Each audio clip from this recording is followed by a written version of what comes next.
to the Raptors Show on the Sportsnet Radio Network. Make sure you find the Raptors Show wherever you listen to podcasts and subscribe. And please rate and review the show. A reminder, we're streaming live on Sportsnet's YouTube channel and airing live on Sportsnet 360, Monday to Friday from 2 to 3 p.m. I'm your host, Wim Liu, and I am joined in studio by Blake Murphy on a Tuesday. Producer?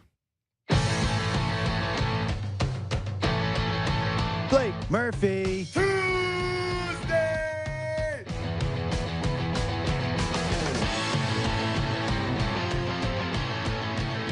What's up, man?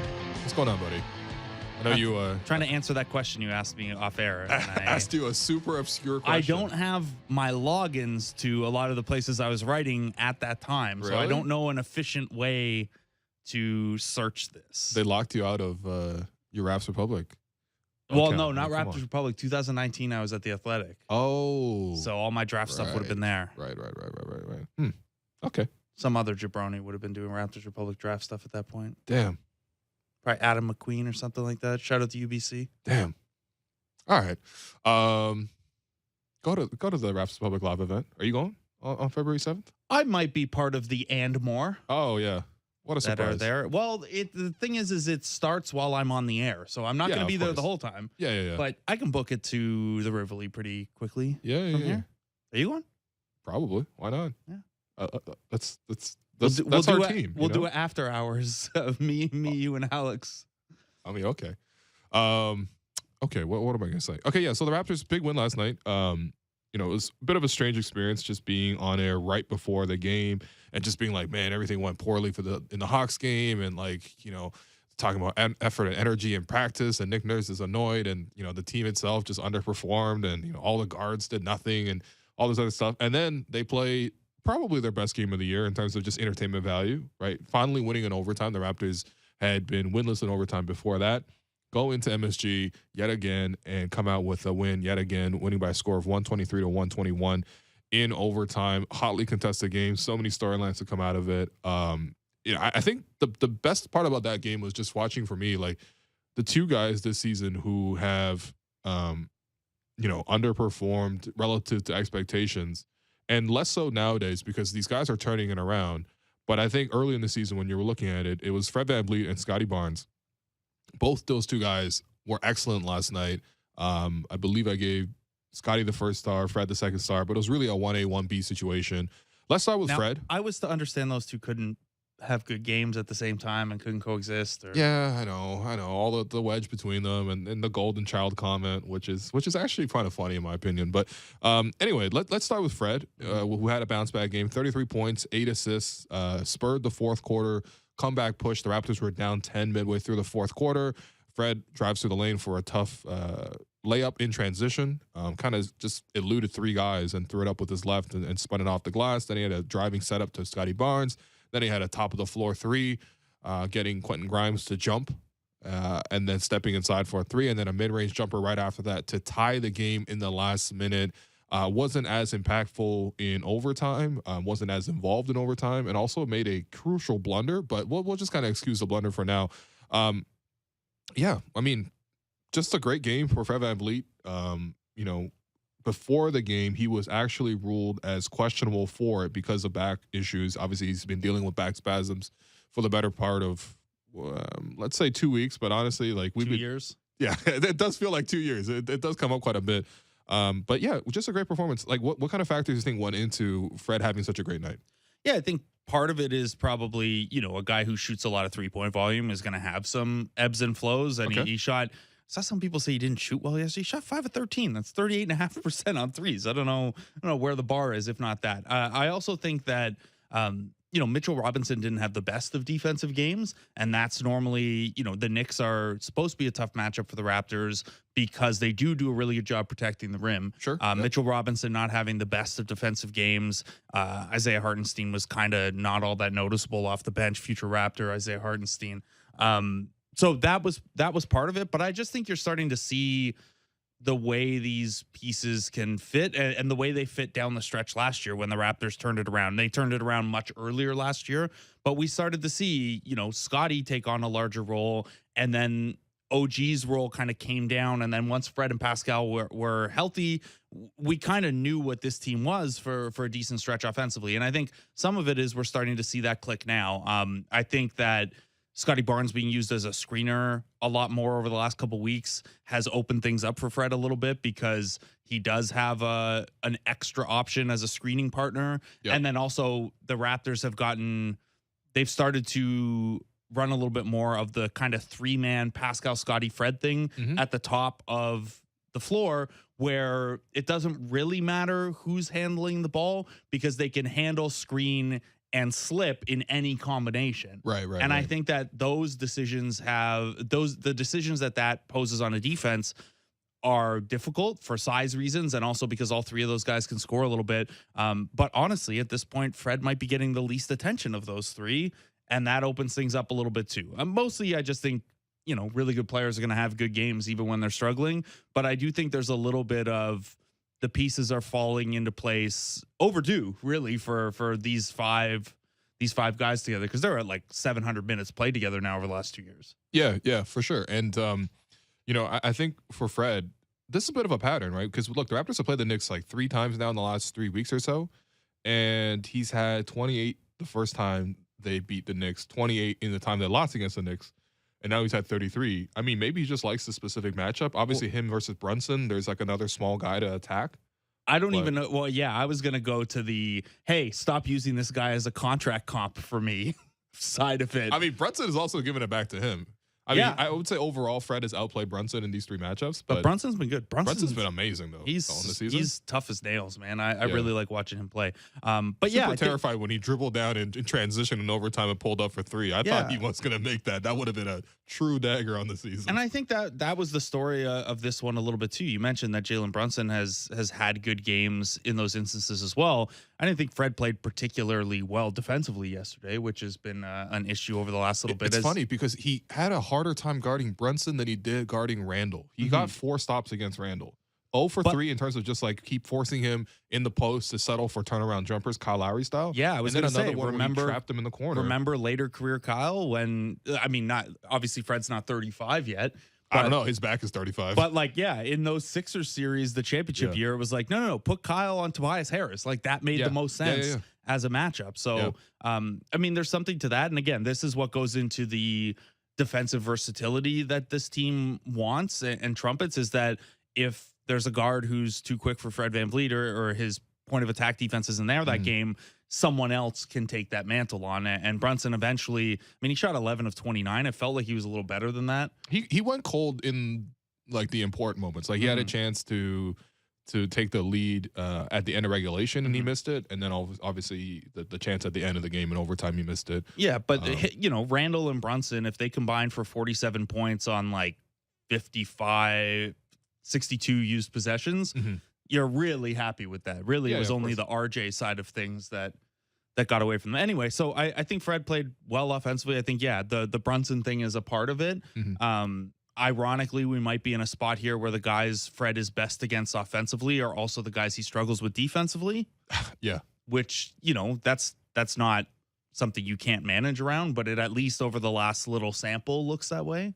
Just something worth monitoring as we see a couple different point guard types this next little bit. Yeah, for sure. Because, over the course and the balance of the game, it was mostly Fred guarding Brunson. And I thought Brunson was able to get at Fred just like Fred was able to get at Brunson. But later on in the games, when you notice some of the key possessions, like that last possession for the Knicks offensively in regulation and also the one in overtime, it was OG switching on. And the Raptors purposely having OG at the top of the floor to switch on to some of those matchups. Good game for Fred, though. Really good game. Just honestly, I'm looking at the chat. It's still a lot of people being like, let's trade Fred right now. And I get it. Totally, we'll get it. We'll get to that portion. Trade stuff later. We have a whole second segment just on trades right now. Also, we have like 3 weeks still. We've got, 24th? Yeah, we'll have 3 more Blake Murphy Tuesdays to do trade stuff if we need to. Listen, and then I'd imagine you're doing like some sort of deadline live show, right? Yeah, of course. Actually, I got to discuss that with Dan Tillman. But oops, the bigger thing is just like he played well. Player plays well for the Raptors. We covered the topic. Another player who played fantastic for the Raptors last night, Scotty Barnes, really emerged down the stretch. I thought he was pretty good throughout the course of the game as well. Much more noticeably engaged because he had some really quiet nights against New York recently, right? He had like a 2 for 10 shooting performance, then a 1 of 10 shooting performance. Like it just wasn't like Scotty. You know what I mean? Like he was sure he played and he probably just had a hard time finding places to get involved, but it didn't feel like he really was unlocked in that way. And then obviously last night we saw how impactful Scotty was throughout the course of the game. Down the stretch, it was interesting to me that the Raptors put the ball in Scotty Barnes' hands way more than they did in Fred's hands or Pascal Siakam's hands. So I want to start there. Why do you think that is?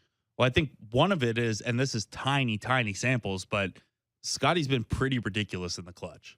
Yeah. He's been really good in these tight game situations offensively. Part of that is probably like if we were going to try to make conclusions from that, we'd probably have to adjust for the fact that he's just generally been better as games go along offensively. I think that at least lately that's pretty accurate. So that's part of it. He shot incredibly well. I think among the guys, qualified players, he has the 3rd best field goal percentage in clutch situations this year in the league. Saw that. So that's part of it. I also think just that's what was working to help them come back. And I know the comeback in the 4th was mostly defense fueled. But sure. Scotty Barnes has done a pretty good job limiting the more careless turnovers. Like the one, like he's going to turn the ball over because you want him making those insane passes that he made a whole bunch of yesterday. But you also, want him to be careful with the ball in big spots. And he's done a good job of that. I also think just, again, going back to what their options are in terms of running action, if the ball's in Scotty Barnes' hands, that means Fred VanVleet is off the ball. That means OG and Gary are likely in the corners. And whether Fred is screening for Barnes or doing a stack action with Siakam or whatever, there is a gravity there and a floor balance with Trent and OG in the corners that you don't get quite as well if you're, we saw them early in the year. They spam the Pascal with the ball, Fred as the screener, as their crunch time play. Yep. And that's a really effective play, but usually you're either then putting Scotty in the dunker spot where he's effective, but you limit your spacing and your ability to drive off of that pick and roll. That's why, that was most effective when Fred would slip the screen for a pop out 3. Or you put Scotty in a corner and then you have to lift one of Gary or OG out of the corner, and that's fine.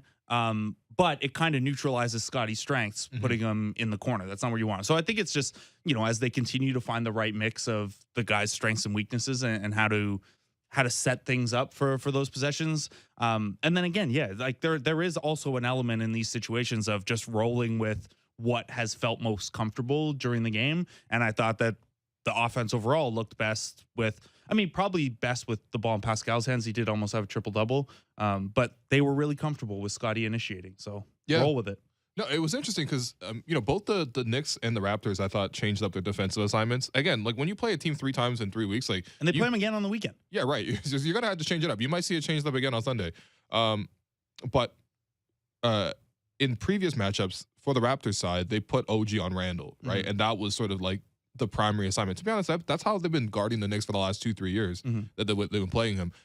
This time they put Scotty on Randall for the majority of the game, and it worked really well. I like that. And and again, we don't need to get into the center versus point guard position stuff or whatever, but Scotty's biggest strength right now defensively is A, that he's really strong, and B, that he uses his size really well beyond the strength, right? Like he's good at cutting off angles for guys and kind of just like presenting a big figures that guys can't shoot over or do up and unders against or whatever. He is better at that element of the game than he is, point of attack, chasing through screens and stuff at this stage. So I think a guy like Randall, we talked about this after the Philly game where he started the game on Embiid. Yeah. And that's obviously a size mismatch, but given the other options there, that's maybe best for what Scotty's really good at right now defensively. And I think, anytime you can free OG up to guard a more perimeter-oriented guy, especially when Fred is having a rough defensive couple games or whatever, you want to do that. And Scotty being good with the Randall types is certainly going to open that up. Yeah, no, and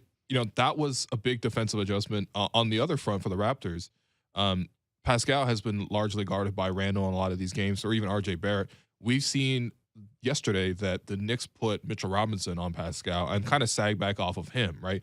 And obviously, you always want Robinson protecting the basket. And one of the ways you beat that is obviously just with the jump shot. Unfortunately, Pascal went 0 for 7 from 3. And even though he made a couple of mid-range jump shots, that's not ultimately what's going to break a defense. You're really going to need to take down those threes. And he's settled in just shy of 33% this year, which is about where he is for his career now. Like, I think obviously if he were a lesser player and he was just standing in the corner shooting catch and shoot threes, he's better than a 33% shooter. But I think given his shot diet and his role in the offense, like we can pretty confidently say at this point, he's a 32.5 to 34.5% 3-point shooter. Right. So if you're the Knicks, that gamble makes sense, right? Like you keep Mitchell Robinson out of those tough pick and roll decisions. If it's Pascal Scotty, if it's Pascal Fred, whatever. And yeah, I mean, Pascal's going to have better nights than that. He still shot 7 of 12 inside the arc. He was got still to the free throw line and again, 9 assists. So I think the Knicks, it makes sense to try that because what happened last time was you left Randall on him too long and then you look up and Pascal's got 50 plus. So yeah, try something different. If a guy hung 50 on me, I'd try something different next game. Oh, that's fair. That's fair. And maybe that was part of it, right? Is teams are starting to be like, well, turn Pascal into a point guard, make him pass. What's interesting to me is also because I'm thinking about it because essentially the opposing team, like your decision as a coach is like, okay, where am I going to put my center on? Is it going to be on Scotty or is it going to be on Pascal? Right? You probably not going to put your center on OG because obviously he's going to be shooting from 3. Yeah. So you probably want to put it on one of those two guys. And obviously, there was a long stretch there where the center was on Scotty, right? Sort of matching like for like. When Scotty was playing 5, the opposing center is guarding him. This is also, by the way, sorry to cut you off. This is the issue with when the Raptors have had injuries. It makes everything so much easier for the defensive team because there's always a spot you can stick a guy, right? Like you're not worried about Wancho outside the same way you are with OG. You're not worried about Christian Koloko on the glass the same way you are about Scotty Barnes, etc. Yeah, no, exactly. And I think, for a long stretch there, for like 2-3 weeks, the opposing team was just putting the center on Scotty. And I think the Raptors, and we definitely talked about it a ton on this show, because obviously it's daily and we literally cover every game like this, but it was like the Raptors kind of figured out how to attack that to the point where it felt like teams started changing up sort of their defensive assignments. I think the last 2 games, even watching, like, for example, on Onyeka Okongwu was the opposing center. He was guarding Pascal in that one as well. They kind of flipped that assignment around a little bit. But my point is, though, like, that now frees up Scotty to attack a smaller guy. And I thought that him going on RJ Barrett was a matchup that he liked, the matchup that the Raptors liked. He even gave a quote, which I mean, I don't even know why this was aggregated. This is just a standard post-game quote. This wasn't, like, dissing anybody or anything. He said, quote, I felt like with me being taller with my size, I was going to be able to get a good look at the rim every single time. That's Scotty Barnes about attacking RJ Barrett, which is not to say he was dissing RJ Barrett. It's just like that's how the game went. And I thought that down the stretch, especially when they ran loads of horns actions, all that kind of stuff, a lot of the plays, even though they didn't even run it that well outside of that little high-low feed to Pascal for the end one in overtime, they just had Scotty playing bully ball on RJ Barrett.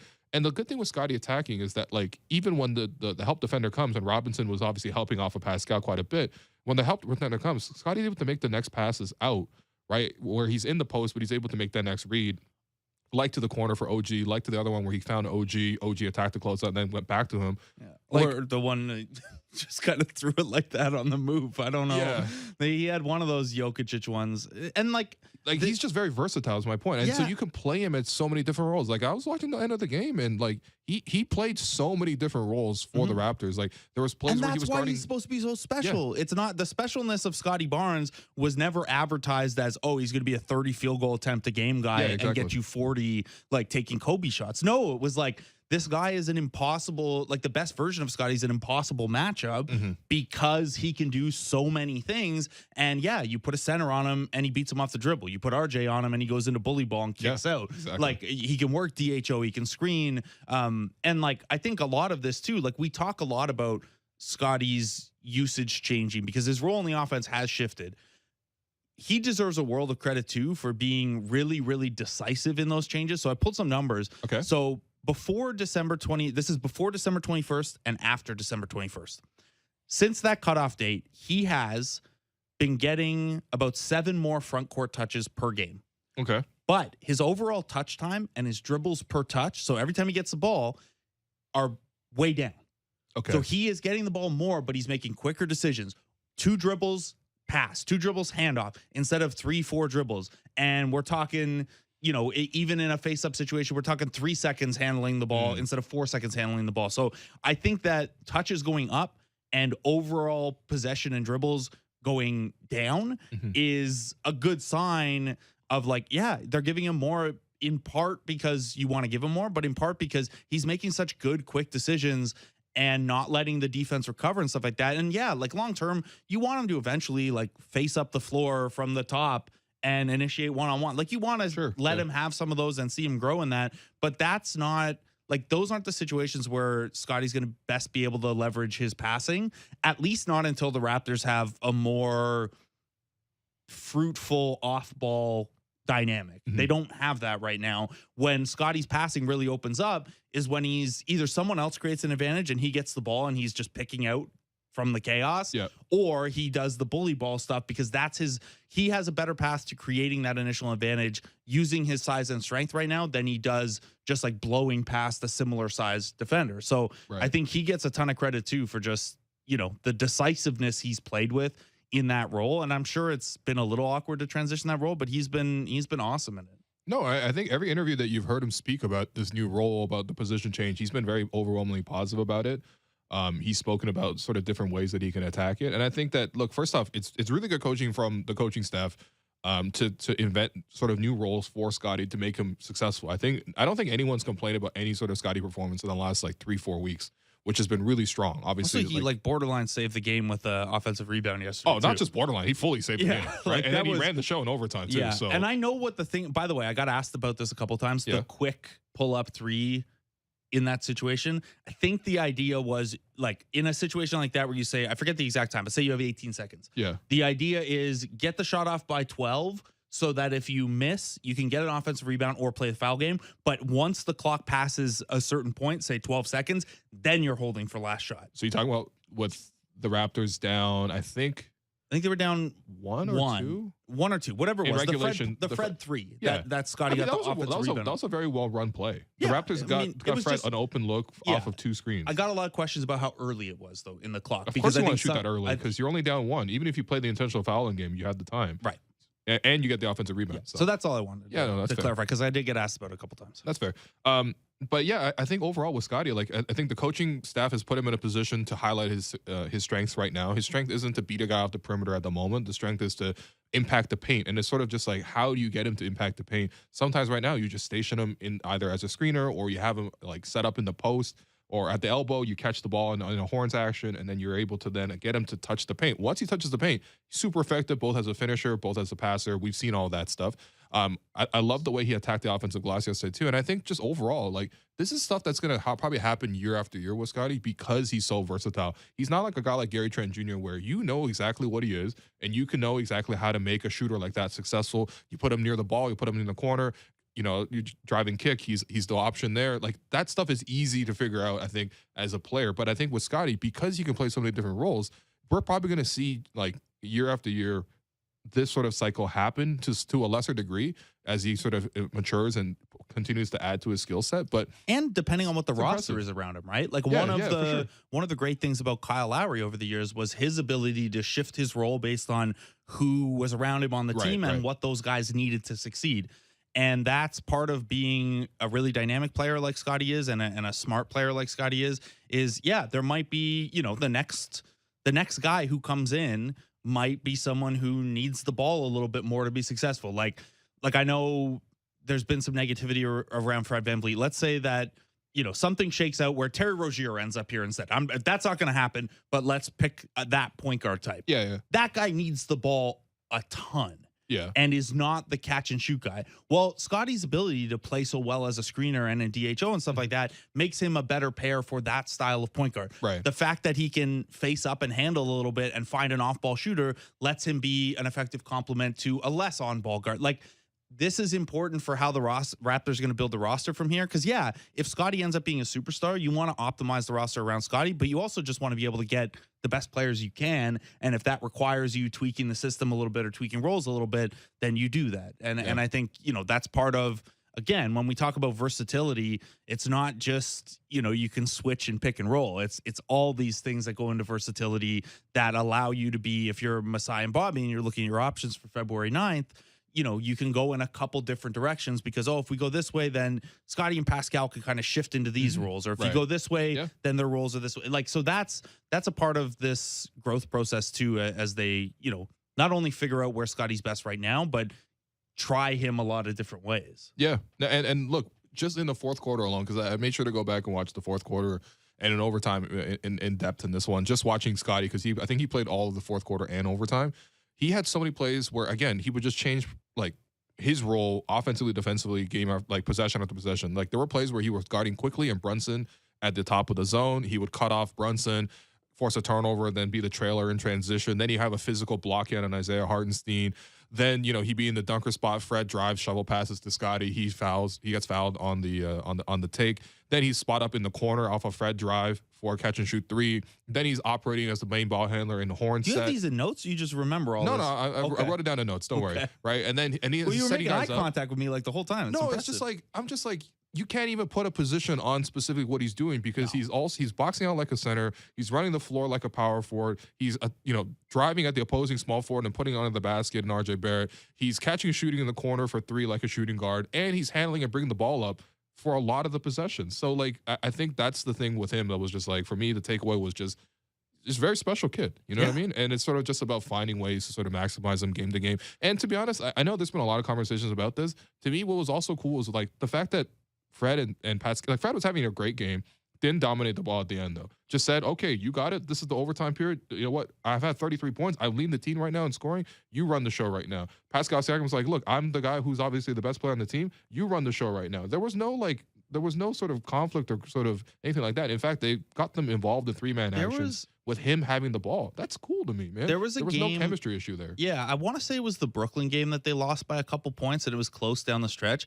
I think that was the game. There was a game similar to that. If it wasn't that one, it was a game like that where Scotty had a pretty bad game and Fred and Pascal were still like feeding him a lot down the stretch. And then he ended up with like a really strong game. It's like, oh, he's taking it at KD. Oh, he's taking it at Royce O'Neal, like guys who are tough to be taken in against. And I think, yeah, that's, the chemistry side of things ebbs and flows. But I don't think at any point have Fred and Pascal really like lost the faith in, like if Scotty's on the floor late, they're going to use Scotty the way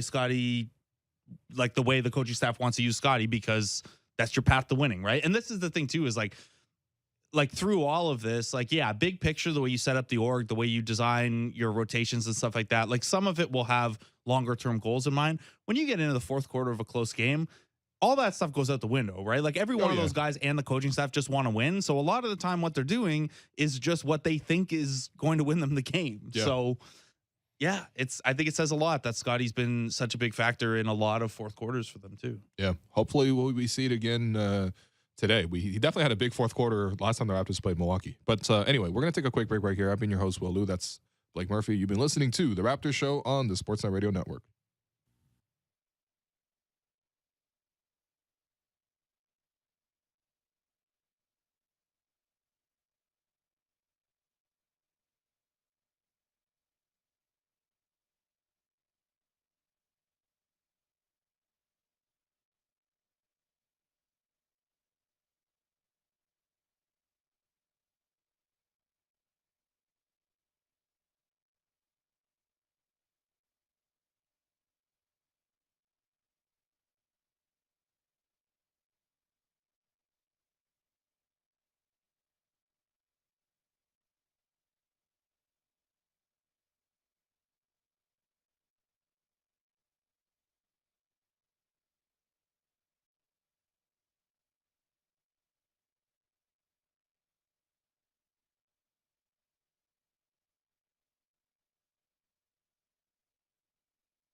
back to the Raptors Show on the Sportsnet Radio Network. I'm your host, Wim Lou. I continue to be joined by Blake Murphy, who is searching frantically if the Toronto Raptors did indeed work out Jalen McDaniels back in 2019, because there is some potential relevance on that front. So, look, obviously, this is that time of the season where everyone's looking for trade rumors.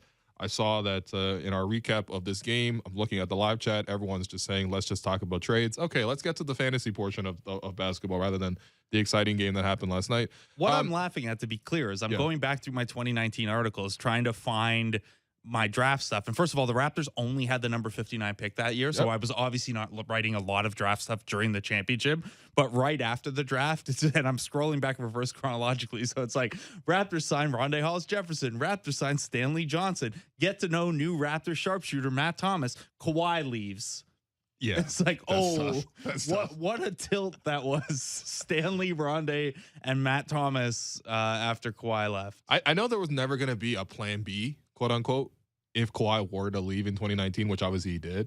But the fact that, like, we got the alert of Kawhi's going to the Clippers, and then the next, like, transaction for the Raptors was the Raptors signed Stanley Johnson to a 2-year deal. I was like, damn, that's nothing hits faster than reality, man.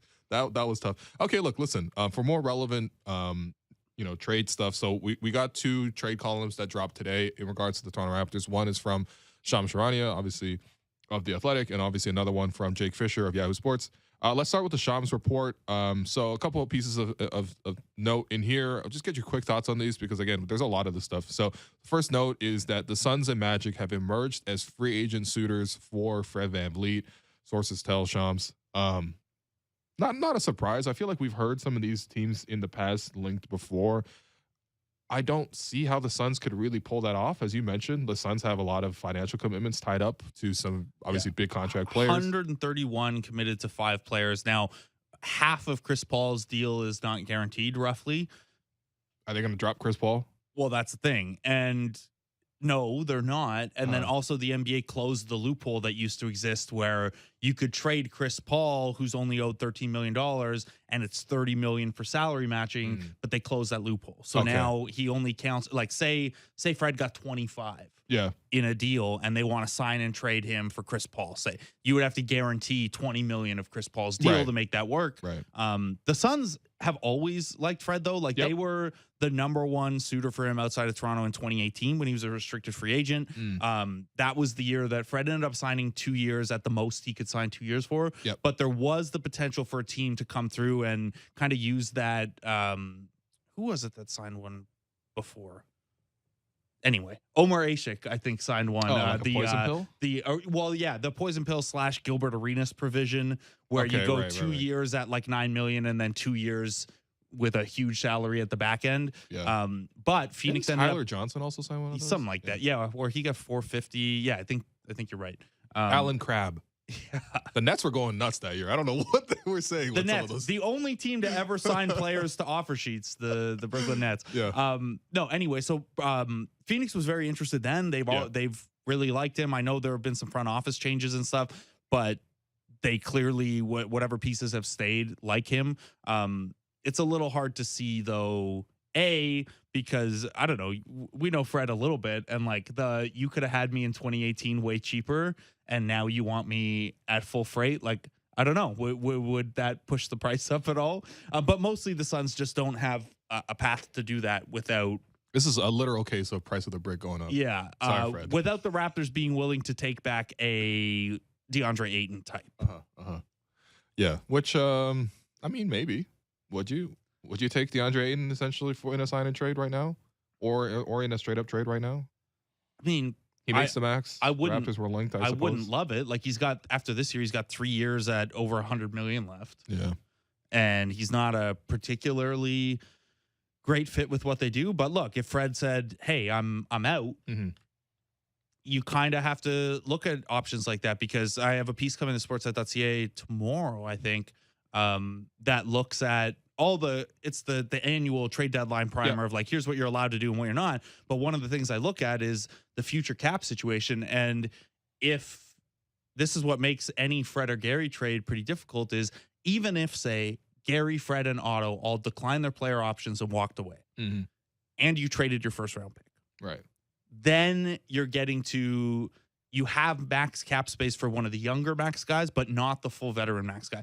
So even in that scenario where your roster is completely thinned out, you're not a huge free agent player. So if one of Gary or Fred leave and you get nothing back, you have very little path to replace them. Right. You're talking about mid-level exceptions, which have gotten you Aaron Baines and Otto Porter in the last couple of years, right? Yeah, Like that's I'm not. good.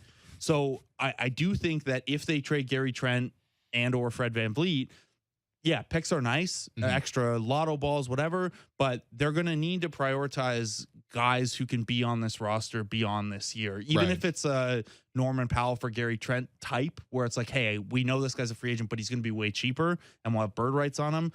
Because, yeah, if Fred and or Gary are out, you don't have a clear path to replacing them. So that's when an Ayton thing becomes a little more interesting as a like, well, it's better than nothing kind of thing. Sure. The Magic side of it, I mean, I could see the Magic kind of going for this in the offseason. I think they probably have a more clear path towards sort of getting that done. Obviously, they need some veterans and they need guards. What's up? You willing to buy low on Jalen Suggs? There's no Scotty. There's no Scotty or Jalen Suggs decision.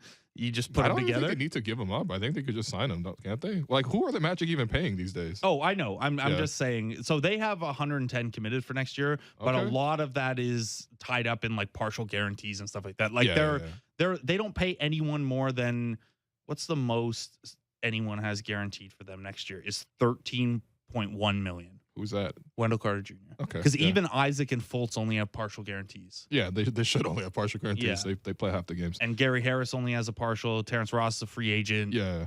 And then you're talking about even Mo Bamba only has is non-guaranteed for next year. That one makes sense to me. Yeah. This one makes no sense to me at all. So we're just gonna quickly go over it. Shams also adds that the Raptors are one of a few teams, including the Lakers, Pelicans, Bucks, Cavs, and Mavs, registering interest in Bojan Bogdanovic. He's 34.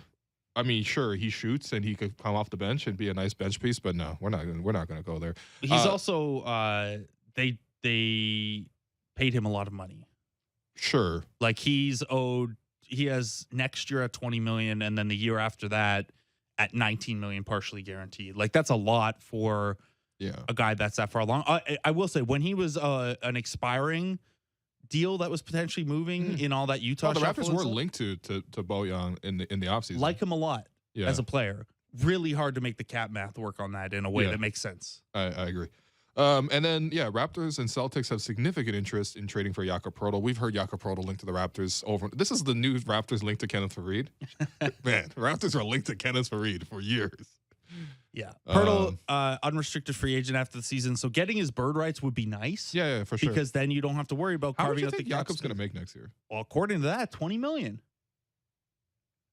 I think that's high. It's a little high. JV has been making exactly 15 million for like a decade right now. Right. I feel like if Poeltl gets that he's kind of get some like inflation like proof kind of things in his contract, man. Come on, you can't just be 15 all the time. I think if Poeltl were to get a JV type deal like 460, I think he could be pretty happy with that. Yeah, I agree.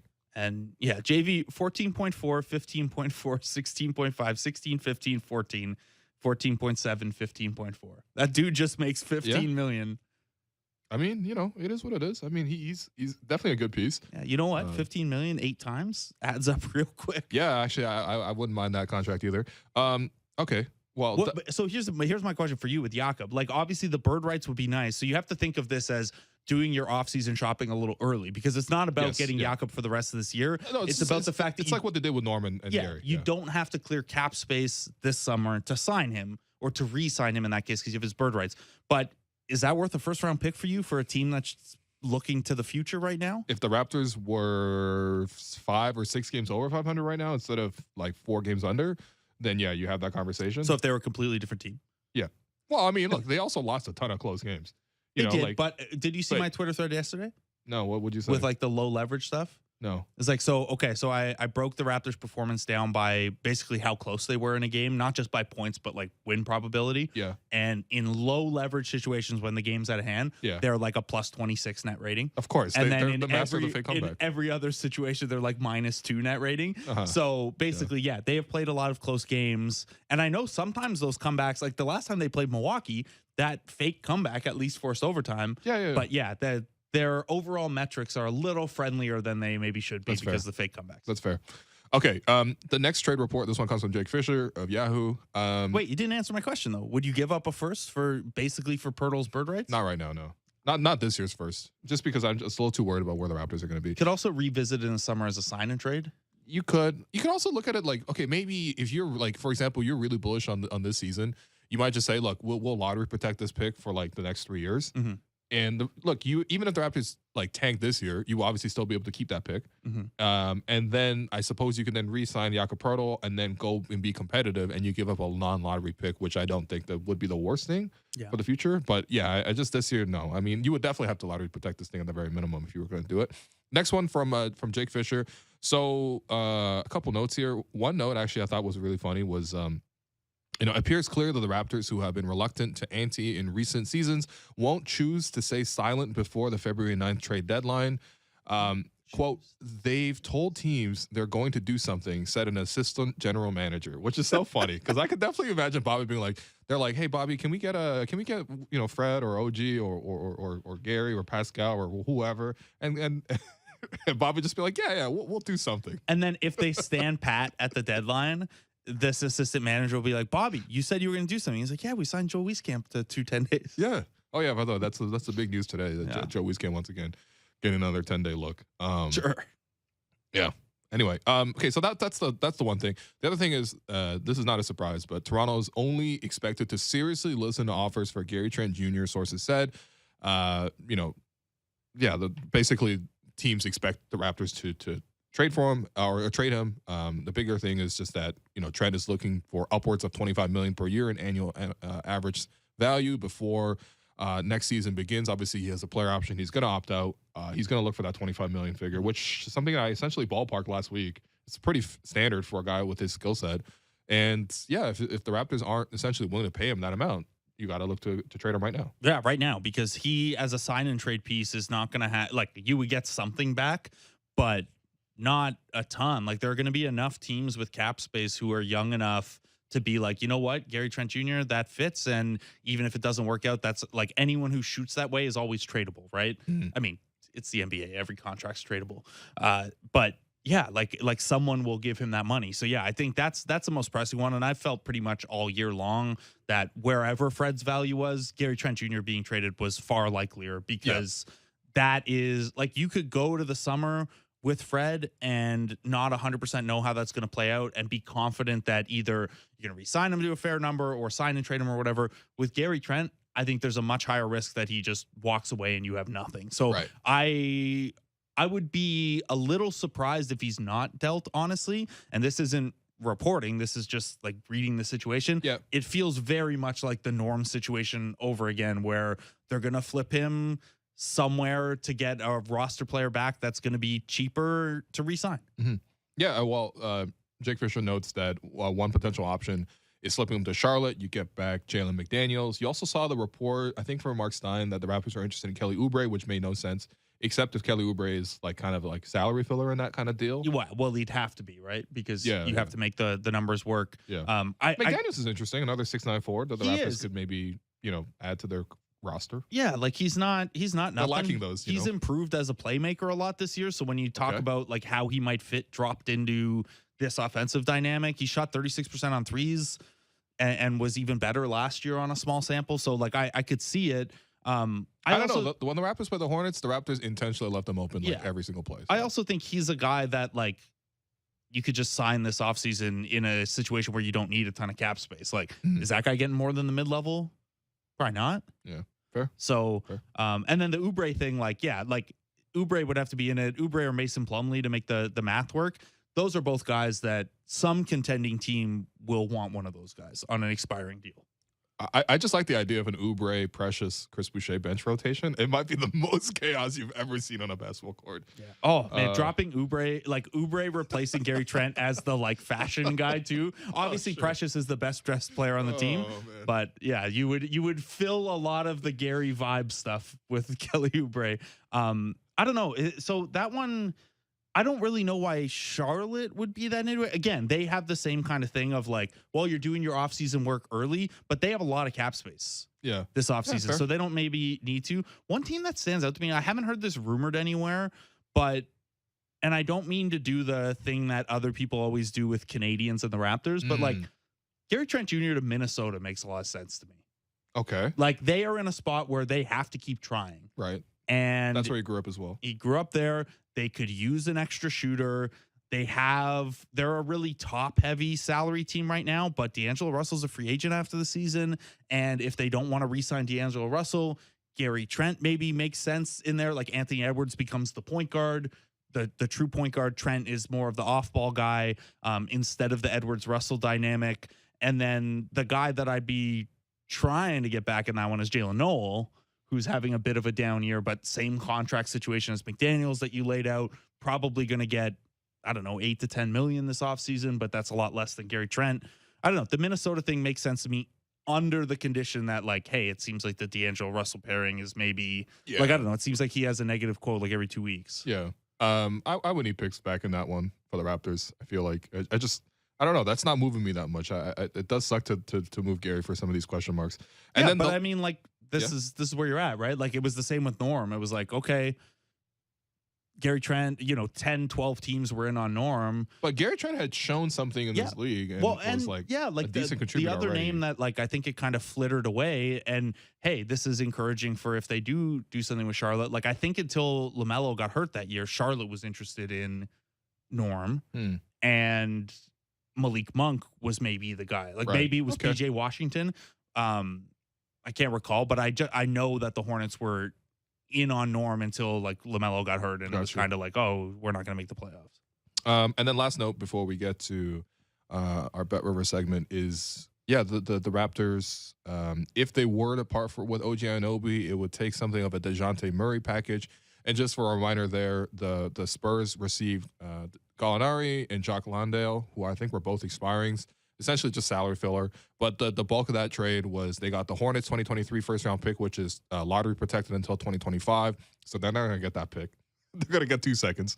But they're going to get the Hawks first-round pick unprotected in 2025, the Hawks first-round pick unprotected in 2027, and the right to swap picks with Atlanta in 2026. So, would you – I mean, I don't know. I don't really see the Raptors making this type of move. I think you probably want to bring back more rotation players, but – yeah, I mean, is this something that's moving you? Yeah, that's a move where that to me is a move you make if you are taking a big step back and trading a lot of pieces away. Yeah, like if you have eyes on contending next year or like being at least a good team next year, like you are not turning around and turning those assets into anything close to OG Anunoby. Mm-hmm. And I don't see the point in when a guy's not a pending free agent. Like you could sell me on, oh yeah, you get these picks back, and then like a year or two from now, you could use those picks on the next guy who becomes available. That makes sense if you're kicking the can way down the line. If you want to be good next year, OG Anunoby is way more valuable than any of that stuff that you're getting back. So that's fair. And by the way, they turned down the 7th overall pick, which was a certainty at the draft, this past draft. So are any of those picks going to be better than 7? I think is also a big question in mind here. But anyway, look. We've run out of time to talk about trades, but we will talk about tonight's game. It's time for Between the Lines, brought to you by Bet Rivers. It's a whole new game. The line for tonight's game at Bet Rivers is Bucks -2.5. Big note here: Giannis is ruled out for the game. He's missed the last 3 with knee soreness. Giannis, Ibaka, and Middleton all out. Right. So look, the Raptors obviously playing the second half of back-to-back. The Bucks are as well, to be fair. But I think they were home yesterday as well, so they're home right now. Less travel for them, but what do you like there?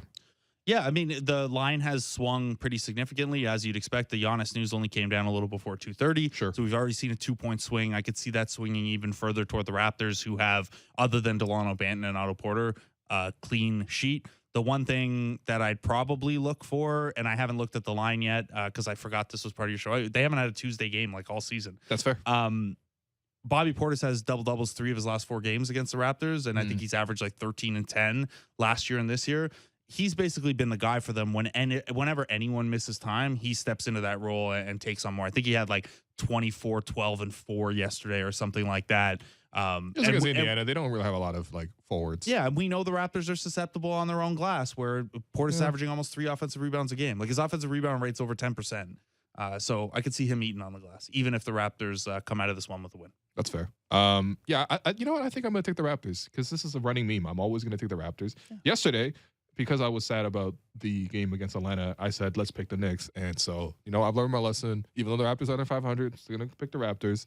Yeah, I mean, look, listen, this is a good opportunity for the Raptors if they want to continue to sort of, you know, get back into the winning column. And they have won 4 of the last 5. It's a good chance right here. Giannis obviously missing is going to change in everything for Milwaukee. They're not a good half-court offense to begin with. And yeah, if the Raptors come out with some intensity, you know, like they did against the Knicks, I think that would be enough. The real question is, will the Raptors come out with intensity? And who knows? Also, the Bucks, even without these guys, pretty good. All 3 of those guys sat yesterday, and they kicked the crap out of the Pacers. Yeah. Turns out TJ McConnell couldn't lead the Pacers to victory. 29, 5, and 9, though. Career night. He was going off, man. He was Career going night. off. That must have been a lot of reverse layups. Javon Carter could not handle it. I suppose. All right, that was Between the Lines, brought to you by Bet Rivers. It's a whole new game. Blake, appreciate you coming on. Yeah, you know, I hope you have a good rest of your day. I know you can be real busy. Yeah, I got my show at 5, and then a little Raptors pregame action. Yeah. Yeah. And then you're going to run home and watch the game. Or maybe watch it here. No, I'll run home and watch it. Okay. I usually have just enough time. Oh, fair enough. All right, well, that does it for us today, though. I've been your host, Willu, and you've been listening to The Raptors Show on the Sportsnet Radio Network. Make sure you find The Raptors Show wherever you listen to podcasts and subscribe, and please rate and review the show. Reminder, we're streaming live on Sportsnet's YouTube channel and airing live on Sportsnet 360, Monday to Friday from 2 to 3 p.m. Thanks once again to Blake Murphy, our board producer, Derek Vendale, and Jennifer Rolnick for helping us with the YouTube stream, and I'll talk to you tomorrow. We are talking about one of the best franchises of the past decade.